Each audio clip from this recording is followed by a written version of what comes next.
Dusubiye kubaramutsa no kubaha ikaze banywanyi mudahwema gukurikira ibiganiro vy'imbonesha kure Hejuru TV. Uyu ni umwanya w'amakuru agezweho twabatunganirije muri uyu mugoroba kuri uyu wa kane, turi kwigenekezo ya 16 ndamukiza 2026. Ni umwanya rero w'amakuru hagezweho kandi yihuta cyane mu gihugu c'u Burundi ndetse no hanze yaco, kuko ibimenyesha makuru bitandukanye, inzego za leta mu mugambwe hamwe n'abandi benshi bariko baravuga urupfu rw'umushikiranganje Gabi Bugaga. Akaba ari mu byo yarajejwe rero harimo gutangaza amakuru ndetse n'ibimenyesha amakuru. Nimucikwe muri aya makuru byose mugiye kubikurikira. Mu itangazo ryasomwe n'umunyabanga mukuru wa leta Jerome Niyonzima, leta yemeje ko umushikiranganje Gabi Bugaga yishwe n'isanganya. Leta rero ntivuga ingene Gabi Bugaga yari mu murima w'ibigazi mu ijoro ryo mu Rubirizi. Ntivuga ingene atawujejwe umutekano yari kumwe na Ministre Bugaga, ukiziga cabonetse kiryamye mu modoka, ukuguru kuri hanze guciye mu idirisha ry'umuryango, biri mu bituma abantu bibaza byinshi. Harakenewe amatohoza nyayo akomeye cyane, naho ataco yigera ashika ko mu gihugu c'u Burundi. Ivyo vyemejwe n'umuvugizi akaba n'umunyamabanga mukuru wa leta Jerome Niyonzima. CNDD-FDD nayo ikaba yasohoye itangazo imenyesha urupfu rw'uwo wahora ari umushikiranganje wo kumenyesha amakuru n'ibimenyesha amakuru Gabi Bugaga. Ni itangazo ryasimwe ko na Reverien Ndikuri umunyamabanga mukuru umugambwe CNDD-FDD, naryo tukaza kuribasomera muri aya makuru, mukaza kumviriza rero ingene abantu benshi bariko bashikiriza cane cane abaharanira agateka kazina muntu bavuga ko urupfu rwa Gabi Bugaga burimo igifungu gikomeye cyane, kandi ngabakaba yapfuye mu buryo butangaje. Ntucikwe aho uri hose, iyi nkuru niyo tugiye kubanyuriramwo kugira ngo mumenye ukuri gukomeye cyane, kandi harimo n'ibanga rikomeye cyane uza akumviriza ku rupfu rw'uyu mushikiranganje Gabi Bugaga.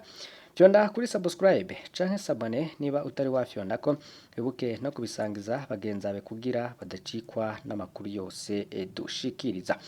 Mu gitondo cyo kuri uyu munsi niho hamenyekanye ko umushikiranganje Gabi Bugaga yoba yaraye apfuye, ariko rero bikaba byabaye mu buryo butangaje.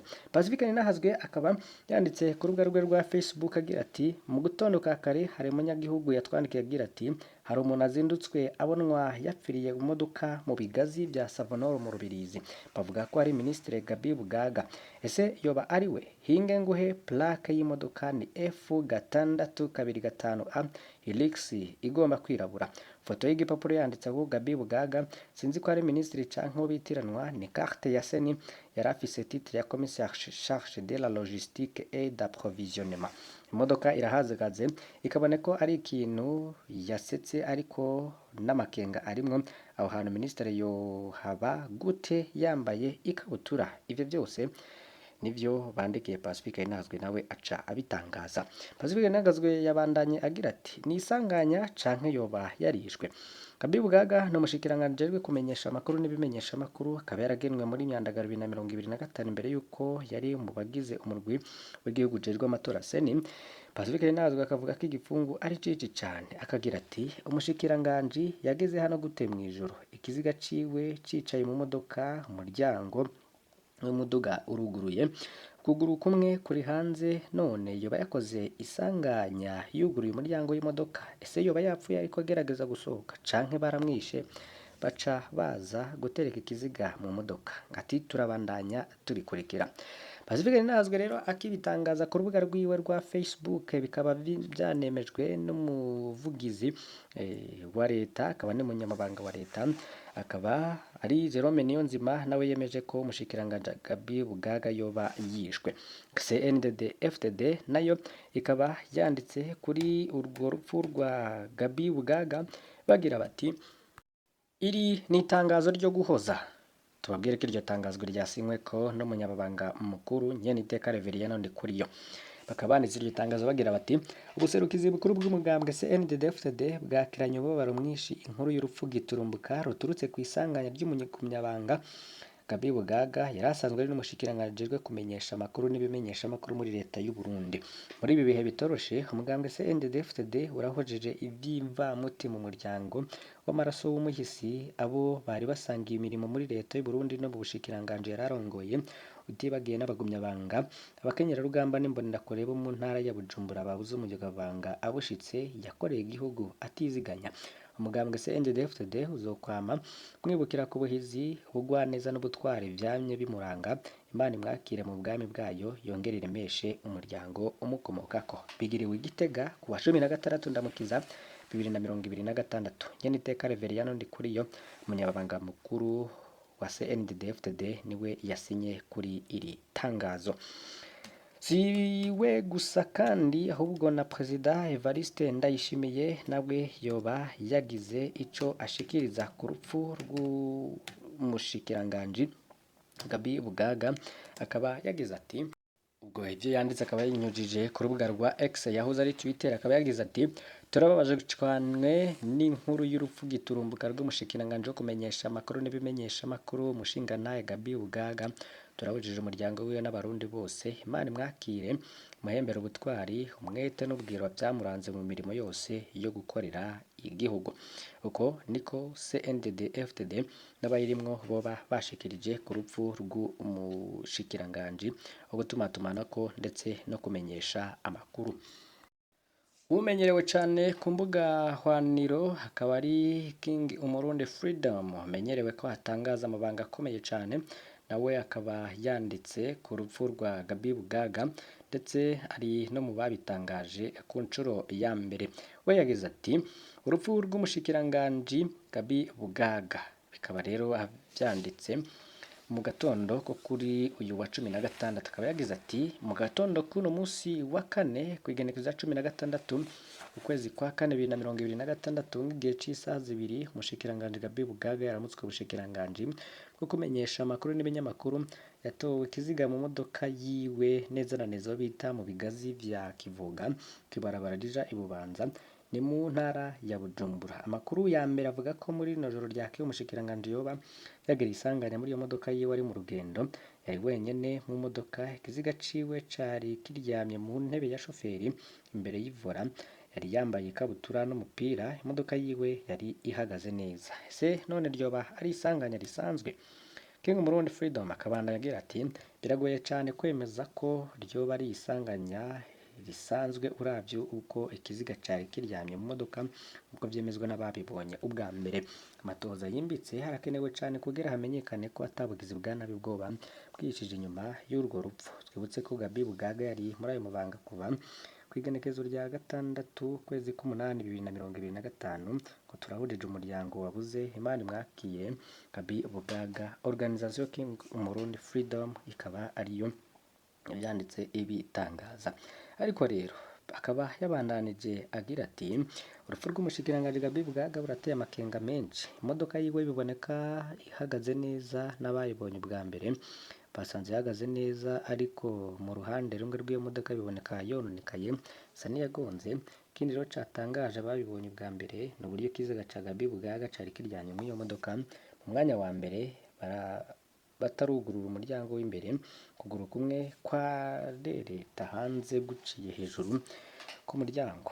Bigenda gute ngo imodoka igira isanganya ku ruhande rumwe yononekare ice iguma ihagaze neza se yoba yagonze ke muri ivyo bigazi? Bigenda gute ngo agire isanganya hamwe kuguru kwiwe kumwe kugume hanze kuri leta? Umushikiranganje yavuye mu rugo wenyene atabapolisi bamugendanira. Ivyo ni ibibazo byose bibandanya vyibazwa. Kuko biri kose rero harakenewe amatoza yimbitse kuri no rupfu rwa Gaby Bugaga niko King Murundi Freedom yoba yanditse, akaba yabagiriyeho rero ashikiriza n'ubundi byatangajwe n'umunyabanga mukuru wa leta. Akaba ari leta y'u Burundi rero bitishije ku munyabanga mukuru wa Jerome Niyonzima, akaba yamenyesheje abarundi n'amakungu urupfu rw'umushikiranganji Gaby Bugaga nk'uko twabitanguriye ko. Hari ayandi mabanga akomeye cyane tuza kubasigurira neza mu masaha ari imbere kugira ngo mumenye ivyerekeye urwo rupfu. Ikinyamakuru SOS Media Burundi cyo kikaba kivugira kiti wahora ari umushikiranganji w'ibinyamakuru no kumenyesha amakuru yatowe yapfuye. SOS Media Burundi, ikiziga ca Gaby Bugaga catowe mu modoka mu biti vy'ibigazi biri mu Rubirizi ku nkengera z'igisagara ca Bujumbura mu gitondo cyo kuri uyu wa kane. Babonye ico kiziga rero bakaba bavuze ko ryo bari isanganya ry'imodoka imwunguruza. Ayandi makuru akavuga ko urwo rupfu rurimwo igifungo. Gaby Bugaga akaba yinjiye mu mabanga y'umushikiranganji mu kwezi kwa munani 2025. Imbere yaho yakoze mu rugwi ujerwe gutegura amatora seni. Tukaba rero hari n'ikinyamakuru BBC naco canditse kuri iyo nkuru kigira kiti Gaby Bugaga yaramushikiranganje ajerwe kumenyesha amakuru n'ibimenyesha makuru mu Burundi, akaba yasanzwe yapfuye mu Kivoga mu ntara ya Bujumbura nk'uko uwo muryango we wabwiye BBC News gahuza miryango kuri telefone mu gitondo cyo kuwa kane. Ayo makuru kandi yanemejwe n'uwo mu gipolisi hamwe no mwiperereza bavuganye na BBC. BBC rigatangaza ibandanye gira iti mu nyuma leta yasohoye itangazo ryasomwe n'umuvugizi wayo Jerome Niyonzima kuri radio na televiziyo by'igihugu havuga ko Bugaga yapfiriye mu isanganya mu gaturuturu ko kuri uyu wa kane. Ihoza n'umuryango nabo bakorana ikabimenyesha ko umunsi wo kumushingura uzomenyeshwa hanyuma. Naho amakuru ya mbere rero yo ku mbuga nkoranyambaga bavuga ko vyoba byatewe n'isanganya ryo mu mabarabara. Hari n'abandi bavuga ko ivyo biteye amakenga. Gaby Bugaga rero akaba yari umuntu yamenyekanye cyane mu gisata cyo kumenyesha amakuru mu Burundi, aho yakoze mu mabanga atandukanye nko mu nama nteguzamateka mu murwi ujejwe gutegura amatora muri ico gihugu, kandi yari nabaye n'umumenyesha amakuru kuri radio n'imbonesha kure by'igihugu RTNB, azwi cyane rero mu bijanye no gutunganya no gukwiragiza amakuru y'inzego za leta hamwe no kugiranira imigenderanire n'ibinyamakuru vyo mu gihugu hamwe no mu makungu. Ko rero akaba ariko BBC iriko irabisigura. Si izo mbuga gusa zagize ico zishikiriza, ahubwo hari n'ibindi bimenyesha amakuru byagiye birandika kuri urwo rupfu rwa Gaby Bugaga. Akaba ariho tugiye guhereza ikinyamakuru kimenyerewe cyane mu gihugu c'u Burundi, radio televiziyo y'Isanganiro, naco canditse kigira kiti umushikiranganje amakuru Gaby Bugaga yitavye Imana. Ikiziga ciwe catowe mu gitondo cyo kuri uyu wa 16 ndamukiza 2026 kiri mu muduga mu Kivoga mu ntara ya Bujumbura. Leta y'u Burundi imenyesha ko yahitanywe n'isanganya, akaba rero ngihojije umuryango wabuze. Ibindi bimenyesha amakuru rero byagiye birashikiriza birabana n'ubuzima bwa Gaby Bugaga. Natwe tuzobandanya ko bakorera amatoza kugira ngo mumenye uko byo bavyifashe. Hirya nino rero hariko haravugwa iyo nkuru ikomeye cyane. Hari kandi bindi biriko biratangazwa nk'ico bacishe umushikiranganji, amakenga abarundi bafise cyane cyane no ku mbuga ngurukana bumenyi biriko biravugwa cyane.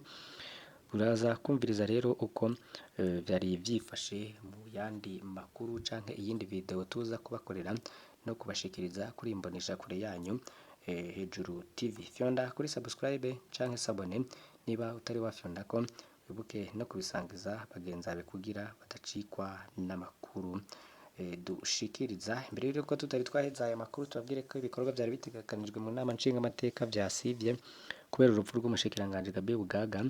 No munsi rero ku itariki ya 16 ndamukiza inama nshinga amateka na nkenguza amateka byari bitegekanijwe ko zikoranira hamwe kugira ngo umushikiranganje wa mbere ashikirize icegeranyo ku bijanye n'ishirwa mu ngiro ry'imigambi PDA igice ca mbere c'umwaka. Byari bitegekanijwe yo gutangura isaha 3 z'agatondo gushika igice c'isaha 4:30. Bakenguza amateka nshinga amateka n'abashikiranganje bamwe bamwe bari bamaze gushika mu ngoro y'amakoraniro mu Kigobe, ariko rero abo mu biro by'inama nshingamateka na nkenguzamateka n'umutumire ari w'umushikiranganji wa mbere Nestor Ntawuntuye bo ntibari bwashike. Muri aba nshingamateka na nkenguzamateka bafashe ingingo ko ibikorwa bisiba isango rindi bikazomenyeshwa nyuma kubera ritaribuze umwe mu bushikiranganji ari we Gaby Bugaga nk'uko byemejwe n'ibiro nshingwabikorwa vya leta. Tukengurukiye mwe mwese mukurikira aya makuru hamwe n'ibiganiro dushikiriza umwanya n'umwanya kuri iyi mboneshakure. Basabe kugira ngo mwese mukurikire Hejuru TV, fyonda subscribe canke sabone niba utari wafyonda ko ibuke no kubisangiza bagenzi bawe kugira badacikwa n'amakuru yose dushikiriza. Imana ibahezagire mubandanye kugira bihe byiza aho muri hose. Ayandi makuru rero ariko harazunguruka ku mbuga ngurukana bumenyi, ibi byose mukaza kubironka kuri iyi mboneshakure mu video yacu ataha. We fyonda kuri subscribe na sabone niba ukoresha YouTube y'igifaransa kugira ngo uje uronka amakuru hamwe n'ibiganiro byacu uri mu ubambere. Tuze gusubira mu kanya gatoyi tukaza kubaronsa indi video ivuga ku mabanga akomeye cyane ku rupfu rwa Gaby Bugaga. Imana imwakire, murakoze cyane.